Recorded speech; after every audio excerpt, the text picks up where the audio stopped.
when it comes to relationships, right? Mhm. Would you say there's a common characteristic in terms of the kind of person that attracts a person that has narcissistic traits? Or can it just happen to anybody? I think it can happen to anybody. And I think looking back, I mean, I was probably in relationships with people who were mildly narcissistic. Yeah. I think it can happen to anyone, but it doesn't really register until it's a big situation, Yeah. right? And then when it's like something that's really painful, that's when, yeah, I guess we've all encountered narcissists throughout our lives. It's just a question of our connection. And I think what really goes wrong with narcissists, I feel like narcissists are drawn to empaths and empaths are drawn to So it's like the narcissists. complete opposite Yes. side. And so I think that what happens is, so if I'm empathetic, right, I can put myself into you and I see your pain, right? And Put because yourself in my shoes. Yeah. exactly. Yeah. And even like into your emotions. And because I feel your pain as if it was my pain, because now I'm feeling your pain inside me, Yeah. I want to fix that pain, right? Because then if I take away your pain, then I don't have to feel your pain anymore either, Yeah. right? Yeah. It's kind of selfish if you want on that like from that perspective. So what happens, I think, with empaths that encounter a narcissist, I mean, oftentimes narcissistic people have pain, but they've learned to cut the pain off from their awareness, because then they'd have to question themselves and their choices and who they are and all that stuff. So they don't want to look at Do you think their it's pain. like self-preservation? Yes. Yes. And so they don't want to look at their pain. But now an empath, right, deep dives into the other person and sees the wounded child and sees the pain that person's been through and sees Yeah. their vulnerability and feels it inside of themselves and now wants to fix that. Yeah. But the narcissistic person never asked for that, doesn't know that there's pain inside that could be fixed. And so they're just grateful for the attention that they're getting and the love that they're getting. But of course, the empath kind of does have that hope that one day the narcissist will get better and will become more vulnerable and open and connect. And so it's very hard to get out of that dynamic. And plus, I think empaths, being the flip side of the same coin, grew up with their own trauma and Yeah. oftentimes have this feeling of, if I could get that person to love me, then maybe I feel like I'm good enough. Mm-hmm. So you would say that those that are extremely empathetic tend to attract the narcissist, Be attracted to. be attracted Yeah, to. which I And have to same be, with yeah. the narcissist. Yes, They're very attracted to. and I think that, and I have to be careful because I don't want it to sound like the empath does it on purpose. Of course. I think that there's just this, a lot of empaths see themselves as healers, right? And so when they feel pain in someone else, Yeah. they're drawn to that person because they want to heal that person and make that person, if I love that person enough, that Yeah. person will finally be better with Will themselves. allow me to let them be vulnerable and to grow. Yeah.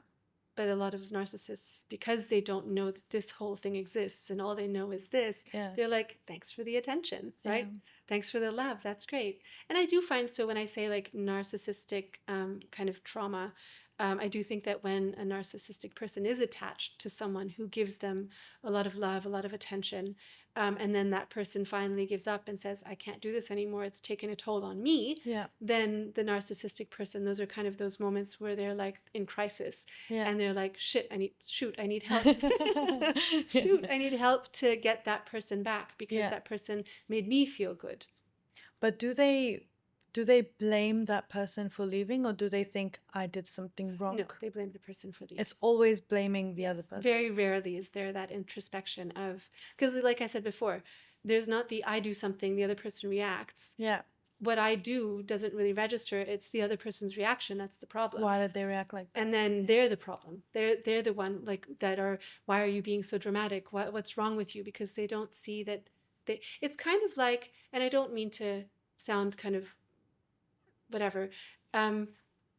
Sometimes narcissistic people can be very similar to like 5-year-olds, where Like the brain's not developed in that part. yes, exactly. Yeah. And so where they will step on your foot, Yeah. not thinking because they're playing whatever, and then you go, ow, that hurt me, and they're not going to realize that they did something to cause you pain, and so then they're not going to want to apologize because they're confused as to why you're reacting Yeah. the way that you're reacting. So there's almost like a disconnect of I do something, like the causality, right? Mm. I do something and you react to what I did. And then going, as non-narcissistic people would do, is like, oh, I'm sorry, I just did something that obviously caused you to react in a certain way. Yeah. What was that? How do I not do that again? Because if it's a painful trigger, because Yeah. I don't want to trigger you in a negative way.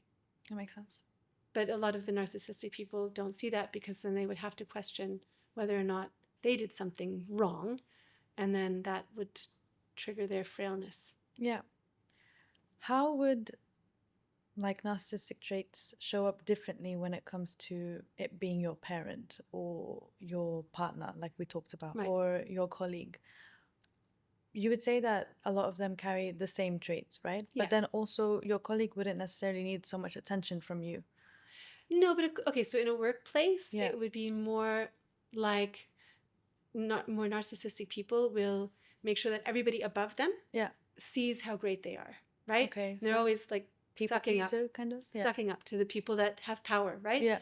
But then when you look at how they treat the people that work for them, screaming at them, no care, no empathy, no kindness, Yeah. there's just this very kind of opposite kind Yeah. of way of being. So this way they're all like, oh, I'm so great, I'm so wonderful, anything you want, da da da. Yeah. But downwards, they're like, causing people pain, right? Would you think it's kind of like an ego thing?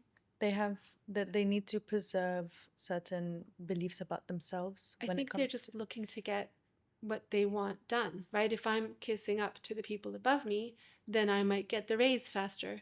If I'm screaming at the people below me, they're going to get the job done faster because they're afraid of me. Yeah. So again, it's more of like a not cognitive per se, but it's more they've just learned somewhere along the line that gets the job done. That's the transaction. And they don't feel the need to try a different method because it's working. Because it's working. So how would it show up in a parent, for example? I mean, you would just think that, let's say a child is growing up, they just think, well, my parent is just naturally stressed, or they just, I don't know, they've had a difficult childhood, Right. or their work is very difficult. That's just the way they are. But you Right. don't see, it's not like they've changed. That's always how they've Right, been. exactly. And that's where people come to me then, and I kind of open up their mind to the potential Yeah. that one of their parents or both of their parents might be narcissistic, right? And so then and a lot of this is always difficult because a lot of people don't want to see. So for me, narcissism is just a way of being. It would be like ADHD. It would be like, and a lot of people have a very negative connotation Yeah. to narcissism. Mhm. So opening that door and saying maybe your parent is a narcissist, a lot of people are very like, no, my mother loves me, no, I know she loves me, she's not a narcissist, right? Yeah. And then it's a very gentle kind of like opening that kind of window of, okay, if a narcissist is just genetically different, Yeah. and they can't, it's not necessarily their fault as much as it's just a part of their brain that is developed differently, Yeah. then that kind of sometimes helps accept that that person might be a narcissist. Yeah. But of course, then you have to look at the damage that was caused by the parent to the child if the parent was very narcissistic. And I think, again, it always goes down to me to the empathy part, Yeah. right? It's like, as a parent, if I love my child, I want what's best for my child. Yeah. And if I see that I do something that causes that child pain, then I don't want to do that, right? Like if I hit a child and that child is crying, that triggers my empathy, and I go, okay, I have to find a better way of doing this, because hitting my child, I don't want to cause my child pain. I don't want there to be distance between me and my child, because one day I'm the one that hits them and the next day I'm the one that hugs them. How confusing is that? Yeah. Right? And I think that's where, narcissistic parents, like you said before, I think they lack the flexibility of going, oh, maybe there's a reason why we're not supposed to hit our children anymore. Yeah. You know how they say siblings or different Yes. children, we have different parents. Mhm. Same parents, but we have Right. different parents. Yes. One could be maybe very aggressive, maybe they are showing very well the narcissistic traits, but to the other child, it's like, no, they're so emotional and they're always feeling certain things, and you don't get them. They're having a hard time. Don't take it too hard on them. And this other child could be more empathetic. Yes. And they are very drawn to, I'm okay with my parent hurting me because it's not their fault Yeah. and I can push it aside. Yes. That can cause a lot of distance between the siblings themselves, Right. right? So you've grown up in this environment. Your parent is like that. Each of your siblings have different parents. It's kind of hard to gain that awareness that this is happening. And yes, you can go to therapy and say, I've acknowledged my parent is a narcissist, but what do you really do then? Well, you've got your siblings. How do you it's a sensitive topic to say to your parent, to your siblings, Right. just so you know, the parent that you really, really love Yeah. actually does a lot of bad things. Right. And then that can actually cause separation between you and your sibling. Right.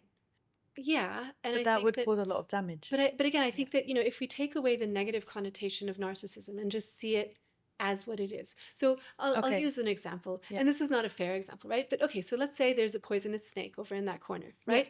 You're not going to look at that snake and go, that's a dangerous, bad animal. We need to kill that animal because it's bad. You're going to walk as far away as possible because you accept it's a poisonous snake. It's going to do what it's going to do. That's the genetics of the snake, right? You're not going to make it the villain of the story, maybe in some movies, but but you're like the actual animal, you're not going to make the villain. You're just going to stay as far away as possible. So I think it's more about acknowledging that the narcissist or the narcissistic person isn't choosing to be mean. Mm-hmm. They just don't know any different. And again, it's that comparison of socialization and individualization, right? It's like, if I want to navigate society where we all lean on each other, then I have empathy for the other people because I want that to be harmonious. Narcissistic people would much rather, like, if the society hates me, I don't care as long as I get what I need, right? And so I think it would be more about the acceptance of the narcissistic parent being narcissistic, and then saying, it's cool that you get along with our parent better than I get along with our parent. My relationship is one of pain and sadness and whatever, and your relationship is strangely one that you're okay with. Yeah. And so maybe just because, I mean, every child, like you say, has a different experience with their parents. My sister and I, we had a mother. My experience with my mother was very different than my sister's experience with my mother. And I think it's just more opening that awareness of everybody has a different experience with their parents, and everybody takes things on differently with their parents. But I don't know if, I think, obviously the first part of the person who suffers in that relationship would be to work on what they've learned throughout their childhood about themselves and about relationships, and heal the parts of them that are in pain, and then just accepting that the parent probably will never change. This is the way and it is. Navigating, keeping the poisonous snake in a terrarium. Yeah. So obviously someone with a narcissistic personality or trait clearly affects people negatively, right? Right. In majority of the time. Yes, we feel a lot of empathy for the narcissistic person, but at the end of the day, how do you actually look at that person, for the person that's been hurt, and say, is this person a good person or a bad person? How do you navigate that? I would just accept them to be a person, right? And I think, we do, obviously through religion and everything, look at empathy as being the good person, right? But I think it's more just, if you want to bring religion into it, right? God, or whichever God you believe in, made us fallible. If he had wanted us to be perfect, he would have made us perfect, right? So he made us human. And so I think it's more accepting the diversity of humans the same way that we accept the diversity of animals, right? We go to a zoo, there's an elephant, there's a lion, there's whatever, and we kind of go, they're all different animals. And I think if we look at human beings that way, then we're just all different animals, and someone who's more narcissistic, that's just the type of animal that they are. So it's more the acceptance. So you can't really categorize them as just a good person or a bad person. They're just a person that navigates the world in the way that they navigate the world. Yeah. I mean, it's of course terrible that they hurt the people in their wake. And I think once people accept that a narcissistic person is just that kind of animal, it's not going to change. And once you can see it more clearly, then you walk away from it and just try and not engage as much. Yeah. Because if we assume they can't change, then why would I try to get something from them that I know I'm not going to probably ever get? Yeah. So now that we've kind of discuss the world of the person being affected Right. by the person with narcissistic traits. Let's talk about the world and their perspective of the actual person with Right. narcissistic traits. Let's say they were to come to you for a session. Right. What does their world look like? Their world really just looks like what's wrong with everybody else. Yeah. And the narcissistic patients that I've had, they've suffered some kind of a breakup with someone that was really important to them. Yeah. And then I do try and kind of create an awareness of other people's feelings, because in that moment of crisis, they are actually a little bit open to Yeah. change because they're needing something. Is that long lasting? I'm going to say probably not, but you can kind of get a little bit of change for a while. Yeah. But I think they're just oftentimes very confused because they don't understand empathy the way that other people do. Yeah. And so they're just kind of watching from the outside the behavior that happens without the emotional connection. Yeah. So I think they're confused. And then when someone does hurt them by, say, walking away, someone that is important to them because of what that person gives them, they do kind of hurt. And then they want to understand a little bit of what's going on, and usually it's more about how do I get that person back. Yeah. But yeah, I think there's a lot of loneliness, and not to justify the fact that they hurt other people, Sure. but I think that there's loneliness because they don't really know how to navigate the other people. Yeah. In the same way, they're always like an outsider. People who are empaths naturally feel a lot for Right. people, for everyone, including someone with narcissistic traits, Yes. right? Should they stop because clearly that person hurts them, or should they continue to feel empathy for that person despite everything that they do towards other people? Because like you said, that person feels loneliness, they don't understand a lot of things. So if everyone around them just kind of separates themselves with them, what happens to that person? And is it necessarily the right thing to do? I mean, I think that they're always going to find someone who's going to, like, that would be like everybody would need to be reached with this message at exactly the same time all around the world. Yeah. Saying, if someone is hurting you and is lacking empathy, stay away from that person. Which, I don't think I'm going to reach everyone at the same time, right? Yeah. So there's always that loophole of, okay, if these people don't want to be friends with me anymore, I'm going to make them really bad. I'm going to tell everyone how horrible they were because I have to preserve my ego, right? Yeah. And I'm always going to find people who listen, and then people who, again, empathize with me, and then that circle just kind of repeats. Yeah. But I do think that they're confused. I think that they, like I said, don't understand how empathy works because they're effectively blind, right? Yeah. And so I do think that they do struggle. But again, I think they lack, to the most part, the ability to change how they navigate the world. You know how you said that the part of the brain is not developed? Yes. Right? Or it is developed, but not quite as much. Not quite as much compared to, like, for example, Right. the average person that has empathy. Can that be trained, that part of the brain? Can that be trained in a way that person can develop the ability to feel for other people? Because it's kind of like a brain is a muscle, right? Yeah, You train sure. it. Yep. You can train it. Can it be trained to say, okay, I can learn to feel empathy if they allow themselves to? Because you say people with narcissistic traits cut themselves in questioning themselves to preserve themselves. What if they were not to do that? I mean, I would hope that that would work. I think, again, the first part is just the awareness of, I'm a narcissist, something is wrong with me, or I'm narcissistic, something is wrong with me, and I want to change that because I want to feel more connected to the people around me or get more of the supply, right? Yeah. I mean, I would like to think, yes, that could work. More through awareness than, it'd be like someone who, I don't know, not to make a stupid example, but probably it is, someone who lost a leg and then they get a prosthesis and they learn how to walk again. It's never going to feel the same as when they had a leg, but they can still walk and use the muscles that are needed.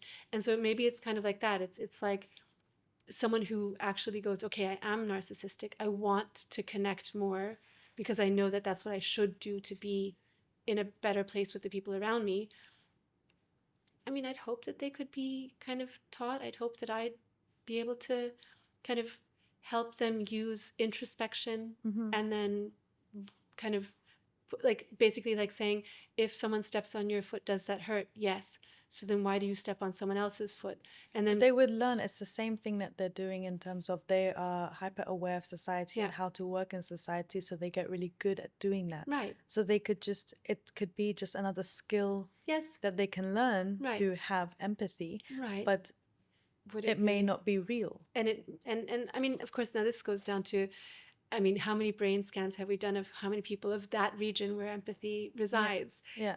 It would be interesting to see, you know, put an empath, how big is it? Put a narcissistic person or a sociopath, psychopath, how big is that? And varying degrees on with other people, right? Which is why, for me, like I said before, I always put it on a scale. I put empathy on one side, narcissism on the other side, and then everything in between, where everybody, you know, and I'm going to say this, and maybe this is obviously a bad thing to say, and I'm just going to generalize for the sake of it. I think that men are a little bit lower on empathy than women.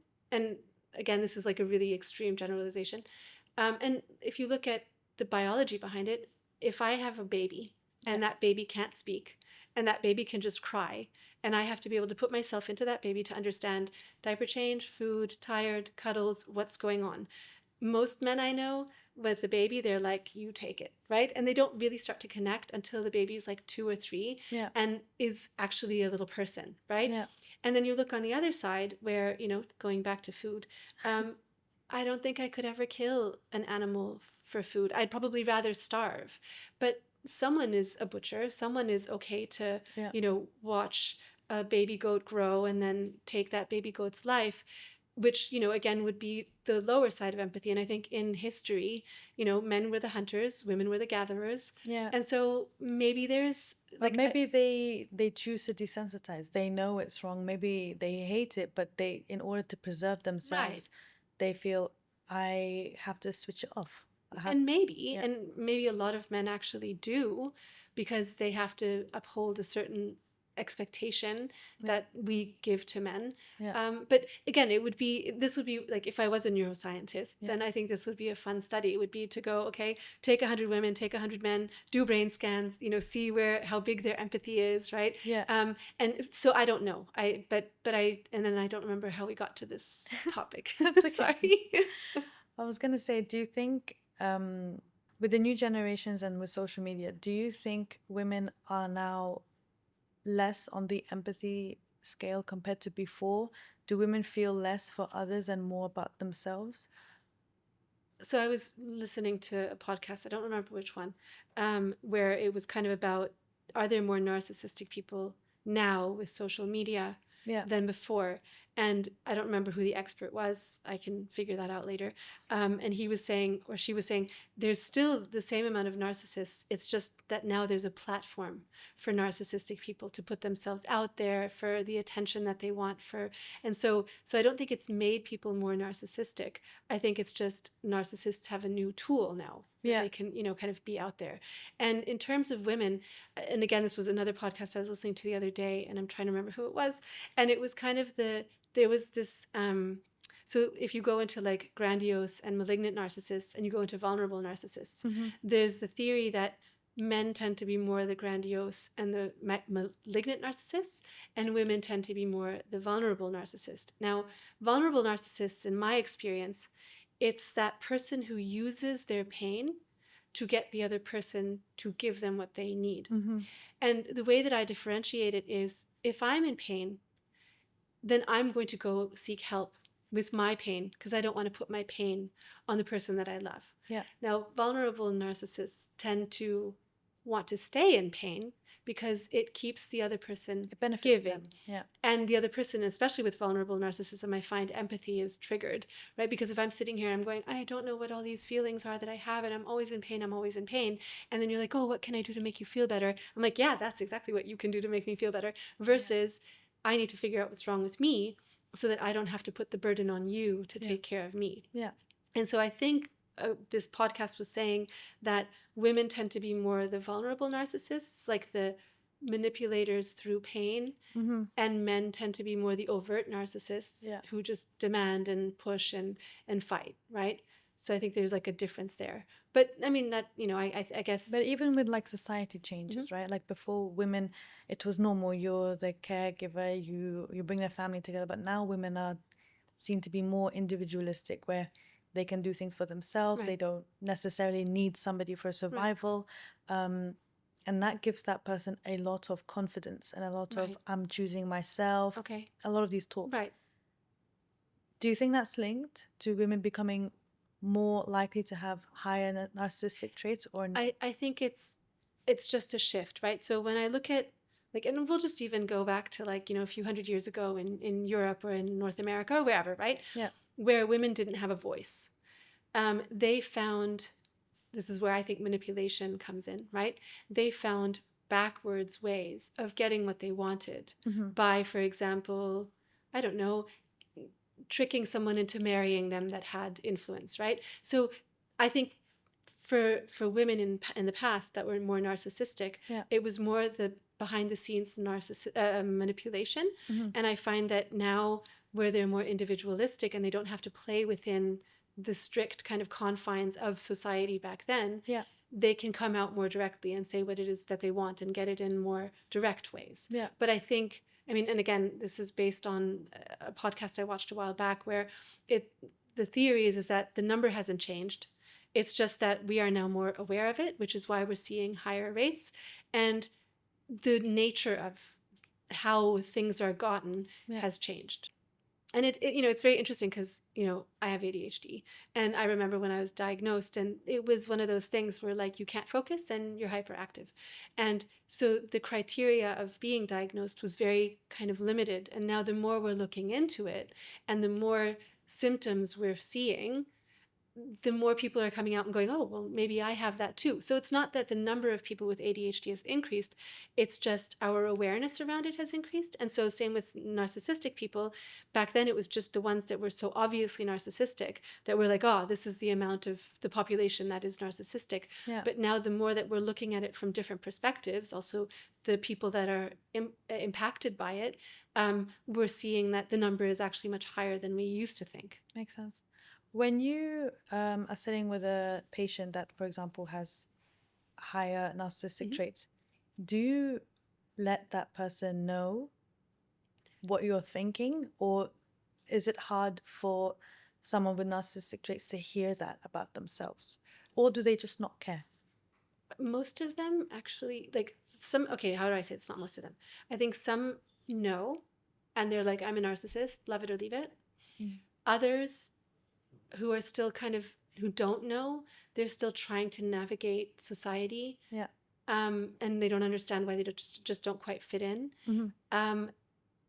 I don't think I've ever told anyone that I thought they might be very narcissistic, because for me, it's not so much about the diagnosis, but it's more about taking that person's pain. Yeah. And if taking that person's pain means creating awareness of something different in a safe space, Mm-hmm. then I'm going to try and help them that way, Yeah. over saying, hey, you're probably narcissistic, go and deal with it, right? Yeah. So and going back to your point before, I would like to help people that are more narcissistic be more aware of emotions and feelings and the effect that they sometimes have on other people. Yeah. And I think that that conversation can be had on a rational level for them to understand it. Yeah. And then I think the other thing that, is difficult for narcissistic people sometimes is kind of metacognition, in the sense, but this is true for, I think, a lot of people in general, is that if you do something that triggers me